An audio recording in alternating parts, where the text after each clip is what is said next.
दोस्तों, समय अपने रफ्तार से गुजर रहे हैं। आज 5 नवंबर हो चुका और आज का कोट्स है, do not expect love and attention, give it instead. और इन्हीं कोट्स के साथ बिहार विधानसभा का जो शोर शराबा आज शाम में थम जाएगा, ख़त्म हो जाएगा। कल डोर टू डोर कैंपेनिंग और परसों लास्ट तीसरे फेज का चुनाव होना है।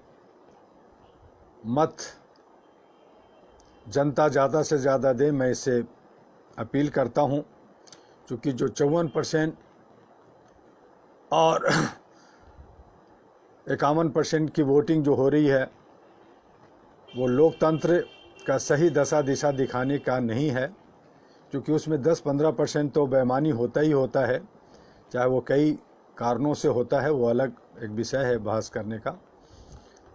तो 40% में 100% का मत लेना और उसमें भी 15, 20, 25, 21, 25% ले करके जीत करके 75-80% पर शासन करना, ये जो है अन्याय सा या ये जो है समझ से परे की चीज़ होती है।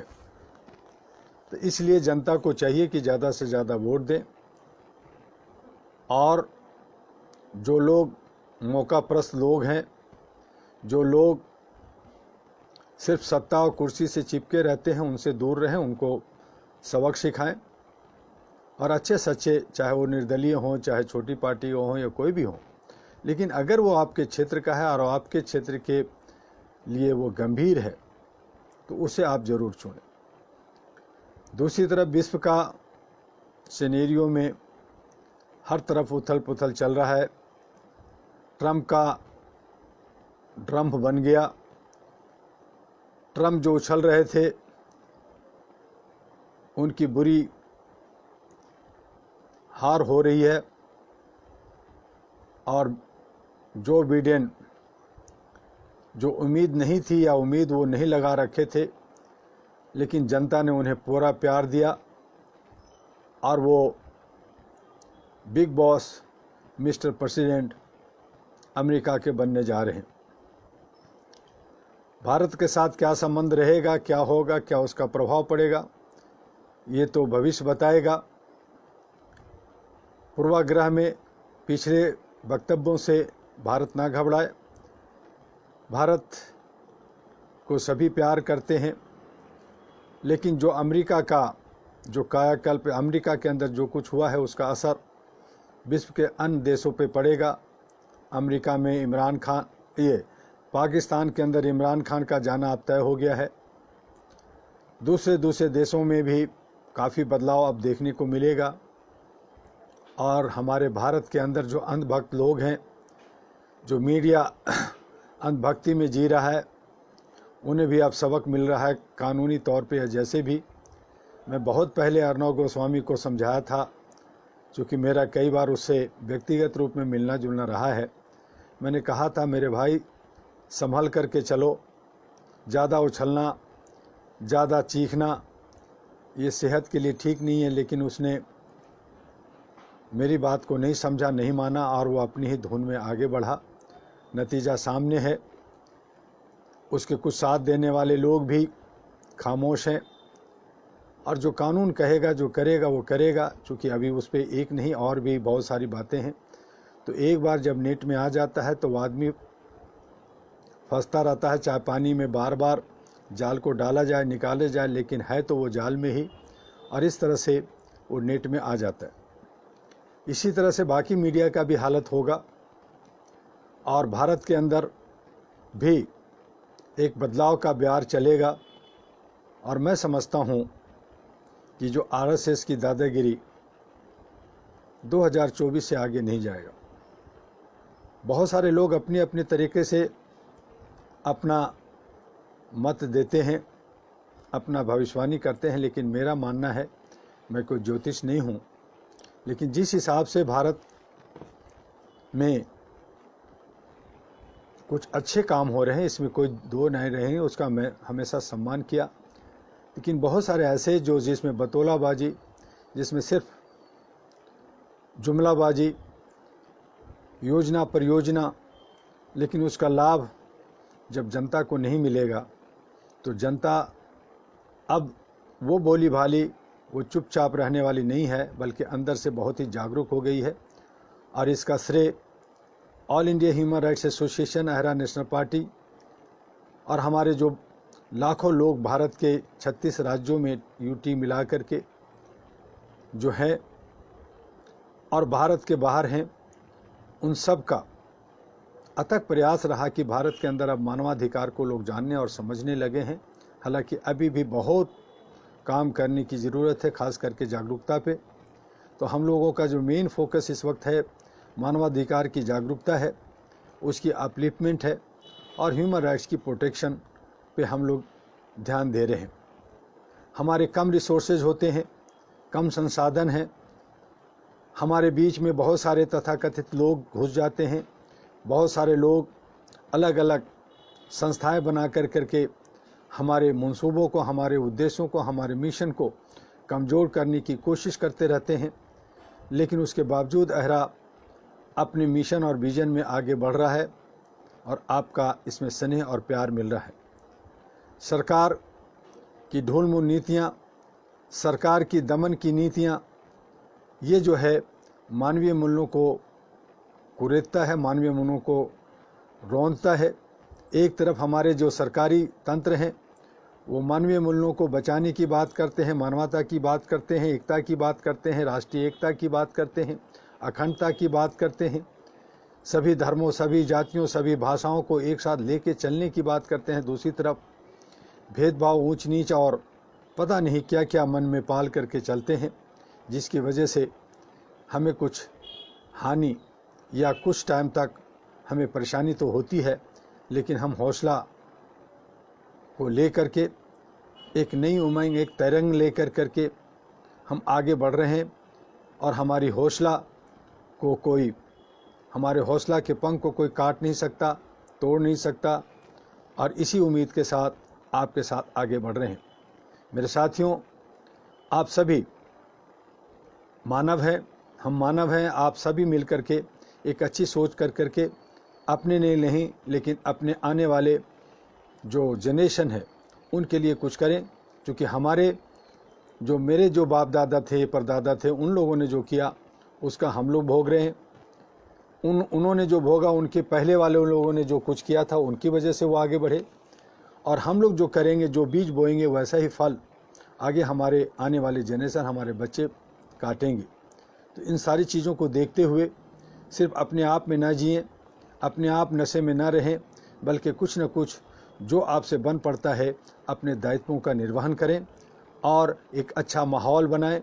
ये पूरा अर्थ, पूरा पृथ्वी आपका है, आप पृथ्वीवासी हैं। और ये सोच करके कि ये पृथ्वी हमारी है और हमारे जो लोग इसके ऊपर हैं वो हमारे भाई बहन हैं, उस प्रेम को, उस प्रिवेल को, उसे हमें आगे बढ़ाना है। इन्हीं को लेकर के हमें आगे बढ़ रहे हैं और आप भी आगे बढ़िए। हम रोज़ आपसे तरह तरह की बातें करते हैं। कल आदिवासी और दलित पे बात किया था, सुशासन और मानवाधिकार की किताब की कोर्स चल रही है। मैं थोड़ा सा आज शहरी क्षेत्रों के बारे में बात आपसे करना चाहता हूं। उसके बाद में फिर और भी अलग अलग इशू हैं, मुद्दे हैं, उस पर बात होगी। तो इस तरह से आइए हम शहरी क्षेत्रों की पे नज़र डालें।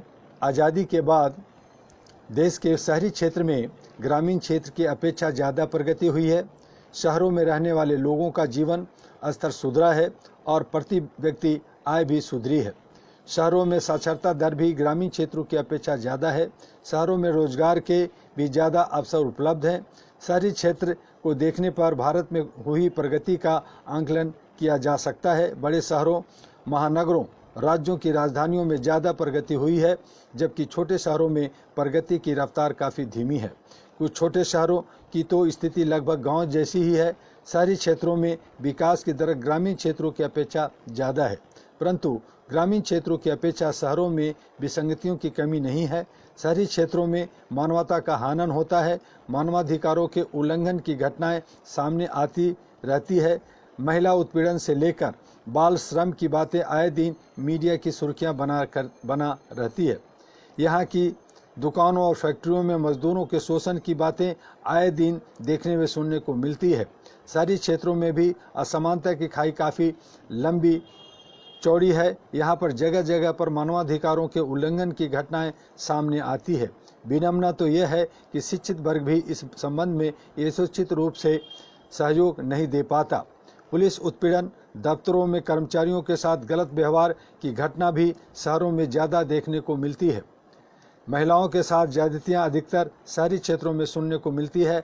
अभी हाल ही में घटित कुछ घटनाओं में ने पूरे देश को उद्वेलित कर दिया था। इसी तरह से 14 वर्ष से कम उम्र के बच्चों के साथ बड़ी बड़ी कोठियों, फैक्ट्रियों, दुकानों, कार्यालयों में भी काम करवाया जाता है। शहरी क्षेत्रों में जिस अनुपात में विकास हुआ है उसी अनुपात में यहाँ पर सांस्कृतिक मूल्यों का क्षरण हुआ है। मानवाधिकार के हनन की घटना बढ़ी है।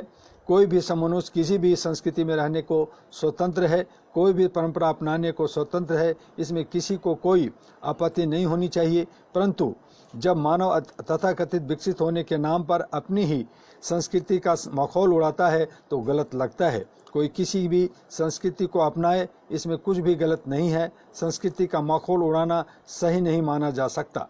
इसी तरह से भारतीयता के विचारों के विपरीत जाना या बोलना भी उचित नहीं कहा जा सकता। भारत में सर्वधर्म समभाव व वसुधैव कुटुंब की परंपरा रही है, जो कि मानवता व मानवाधिकारों को शोषित, पुष्पित व पलवित करने वाली संस्कृति मानी जाती है। पाश्चात्य सभ्यता से लोग क्षणिक उन्माद के चलते उसकी तरफ खींचे चले जाते हैं। विभिन्न तरह की नशीली वस्तुओं का सेवन, एक दूसरे के खिलाफ षड्यंत्र रचना, दूसरे व्यक्ति को नीचा दिखाना, किसी का हक मारकर धन इकट्ठा करना, किसी की प्रगति में बाधा पहुंचाना, यह सब भारतीय संस्कृति में नहीं है। परंतु शहरों में आज इस तरह की प्रवृत्ति देखने को मिलती है। आदमी अपनी सुख सुविधा के लिए किसी भी तरह का सुख प्राप्त करने, ज्ञान प्राप्त करने के लिए स्वतंत्र है, परंतु नशे की गिरफ्त में आकर आनंद प्राप्त करने की लालसा मनुष्य को गर्त में मिला देती है और इससे मानव स्वयं पतन की राह पर अग्रसर हो जाता है। इस तरह की प्रवृत्तियों से मानवता को हानि पहुंचती है और मानवाधिकारों का हनन होता है। अतः शहरी क्षेत्रों में इस पहलू पर ध्यान दिया जाना चाहिए। मेरा मानना है, शहरी क्षेत्रों में जनसंख्या के बढ़ते दबाव की वजह से बुनियादी सुविधाओं पर असर पड़ता है, क्योंकि शहरों में स्थानीय प्रशासन व जनसंख्या को ध्यान में रखकर योजनाओं को बनाया जाता है। योजना पूरी होते होते जनसंख्या बढ़ जाती है। एक मकान में चार किराएदार आकर रहने लगते हैं। इससे पानी, बिजली व सीवर की लाइनों पर भारी दबाव पड़ता है, जिससे बुनियादी सुविधाओं पर असर पड़ने लगता है। ऐसे में मेरा सुझाव है कि किसी भी विभाग द्वारा यदि कोई योजना बनाई जाती है तो आगामी 15 से 20 सालों के बीच में बढ़ने वाली जनसंख्या को ध्यान में रखकर बनाया जाना चाहिए। इससे जनता को होने वाली मुसीबतों से छुटकारा मिलेगा। दिल्ली, मुंबई, पुणे, नागपुर, साथ ही महाराष्ट्र के कई अन्य जिलों में गर्मी के दिनों में भीषण जल संकट उत्पन्न हो जाता है। कमोबेश यही स्थिति चेन्नई और तमिलनाडु के कई अन्य शहरों में भी होती है। इसी तरह से उत्तर प्रदेश के कई शहरों में गर्मी के दिनों में पानी की किल्लत हो जाती है। पश्चिमी बंगाल के कई शहरों में गर्मी के दिनों जल संकट देखने को मिलता है। इसी तरह से राजस्थान के सीकर, जलोर, श्री गंगानगर, गंगापुर सिटी, बीकानेर, धौलपुर, जजमेर, कोटा, भरतपुर जैसे जिलों में भारी जल संकट देखने को मिलता है।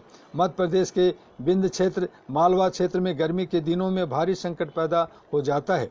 देश के अन्य राज्यों में भी गर्मी के दिनों जल संकट देखने को मिलता है। किसी भी शहर में जल संकट, बिजली का संकट नागरिकों के लिए भारी समस्या उत्पन्न करता है। आजकल की भागम भाग भरी जिंदगी में व्यक्ति 8 से 10 घंटे मात्र घरों में रहता है। ऐसे में उसे सोने, खाने, पीने, नहाने इत्यादि के लिए सुविधाओं की आवश्यकता पड़ती है। ऐसे में जब बिजली कट जाती है या पानी नहीं आता है तो व्यक्ति विचलित हो जाता है। सुबह से ही उसकी ज़िंदगी अस्त व्यस्त हो जाती है। कुछ बिना नहाए ऑफिस जाने को मजबूर हो जाते हैं, कुछ लोग विलम्ब से ऑफिस जाते हैं। बिजली की कटौती की वजह से लोगों की नींद पूरी नहीं हो पाती। इससे दूसरे दिन लोगों की कार्य क्षमता प्रभावित होती है। लोग दफ्तरों में सुस्त बने रहते हैं। ये स्थिति अब उन जगहों पर देखने को मिलती है जहां बिजली की कटौती होती है। उत्तर प्रदेश जैसे राज्यों में 8 से 10 या 10 से 12 घंटे की बिजली कटौती चिंता में डालने वाली बात है। शहरों में रहने वाले लोगों को पर्याप्त बुनियादी सुविधाएं मुहैया कराना सरकार का दायित्व होता है। शहरों में रहने वाले लोग टैक्स देते हैं और सरकारी नियमों का पालन करते हैं। इसके बावजूद उन्हें यथोचित मात्रा में जब सुविधाएं नहीं मिलती है तो इससे उनकी मूल अधिकारों पर कुठाराघात होता है और मनुष्य यदि किसी समाज में स्वतंत्रता पूर्वक न रह पाए, बुनियादी सुविधाएं न मिल पाए, उसकी दिनचर्या प्रभावित हो तो ये भी मानवाधिकारों का उल्लंघन है। अतः शहरी क्षेत्रों में भी प्रशासन को ज़्यादा सजग होने की ज़रूरत है। शहर में रहने वाले, शहरी जिंदगी जीने वाले लोग एक तरह से देखा जाए तो मशीन की तरह काम करने वाले बन जाते हैं। उन्हें समय पर हर चीज़ मिलनी चाहिए, वरना उसकी ऊर्जा प्रभावित होती है और इससे उनका मानसिक संतुलन भी प्रभावित होता है। यदि आदमी की नींद पूरी नहीं होती तो वह चिड़चिड़ापन का शिकार होता है। इन छोटी छोटी बातों को ध्यान में रखकर प्रशासन को नीतियां बनाते वक्त व्यापक दृष्टिकोण अपनाना चाहिए। किसी भी शहर में या देश के किसी भी कोने से आकर कोई भी व्यक्ति बस सकता है। ऐसे में किसी भी सरकार को यह कहकर अपना पिंड छुड़ाने का अधिकार नहीं है कि उसके शहर में बाहरी लोगों के आने से बुनियादी सुविधाएं प्रभावित हो रही है। इस तरह की भाषा मानवता के खिलाफ तथा मानवाधिकारों का उल्लंघन भी कहलाएगी। स्थानीय प्रशासन को अपने दृष्टिकोण को और मानवीय बनाना होगा। प्रायः देखा गया है कि हर मोहल्ले में, हर घर में महीने में 1 या 2-3 दिन गंदा पानी आता है जो पीने लायक नहीं होता। कभी कभी तो ऐसा होता है यह पानी हफ्ते भर आता रहता है। लोग पीने के लिए पानी का इंतजार कहीं और से करने लगते हैं। प्रशासन को गंभीर रूप से सुनिश्चित करना चाहिए कि एक दिन भी पानी व बिजली की सप्लाई प्रभावित न हो। इसी के साथ प्रायः यह भी देखा गया है कि कुछ अखबारों में जल विभाग के लोग यह समाचार प्रकाशित करवा देते हैं कि अमुक दिन विभिन्न जगहों पर पानी नहीं आएगा। यह अत्यंत ही अजीब बात है। टंकी की सफाई के लिए ऐसा किया जाता है, ऐसा करना जरूरी भी है, परंतु जो मध्य और निम्न वर्ग के लोग हैं जो पानी खरीद कर पर नहीं पी सकते, उनके लिए तो स्थिति बदतर हो जाती है। मध्यम वर्गीय परिवारों में पानी न आने से तमाम तरह की परेशानियां उत्पन्न हो जाती है।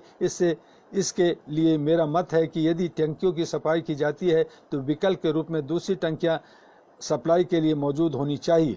टंकी की सफाई के नाम पर पानी की सप्लाई बंद करना गलत है, क्योंकि आम आदमी शहरों में पानी लेने कहाँ जाए। यहाँ न तो कुएं, न बावड़ियाँ हैं और न ही हैंडपंपों में पानी आता है। आसपास तालाब भी नहीं होते। अतः महानगरों में रहने वाले लोगों के लिए गंभीर समस्या खड़ी हो जाती है। जिस दिन पानी नहीं आता उस दिन घर की महिलाएं एक दूसरे के साथ मिलकर पानी की चर्चा में ही लगी रहती है। इसी तरह से यह भी देखा गया है कि कुछ इलाकों में बगैर बताए बिजली की सप्लाई ठप की जाती है। कहीं कहीं अघोषित कटौती कर जाती है। इस प्रक्रिया पर भी रोक लगानी चाहिए। और इसी के साथ आज मैं आपसे बस इतना ही। आप देखें कि विश्व में क्या हो रहा है और भारत में क्या हो रहा है। हमें सजग रहना है। और साथ ही all India human rights association AHRA national party, जी बिडेन जो मिस्टर अमेरिका बिग बॉस बनने जा रहे हैं, उन्हें एडवांस में कंग्रेचुलेशन, हम उनको बधाई देते हैं अपने अहरा परिवार की तरफ से। और भारत और सभी देशों के साथ सामंजस्य बनाकर एक अच्छे तरीके से जो यूनाइटेड नेशन की शक्तियों को कम करने की कोशिश ट्रंप ने किया था, उन शक्तियों को भी वापस यूनाइटेड नेशन को मिलेगा। यूनाइटेड नेशन एकता और समानता के साथ एक आंख से सभी एनजीओ, सभी संस्थाओं को साथ लेकर के चलेगी। ऐसे ही विश्वास के साथ आपसे आज विदा लेते हैं। कल फिर 1 बजे आपसे मिलेंगे। मैं आपका डॉक्टर एमी दुआ, अहरा और एनपी का राष्ट्रीय अध्यक्ष। जय हिंद, जय भारत।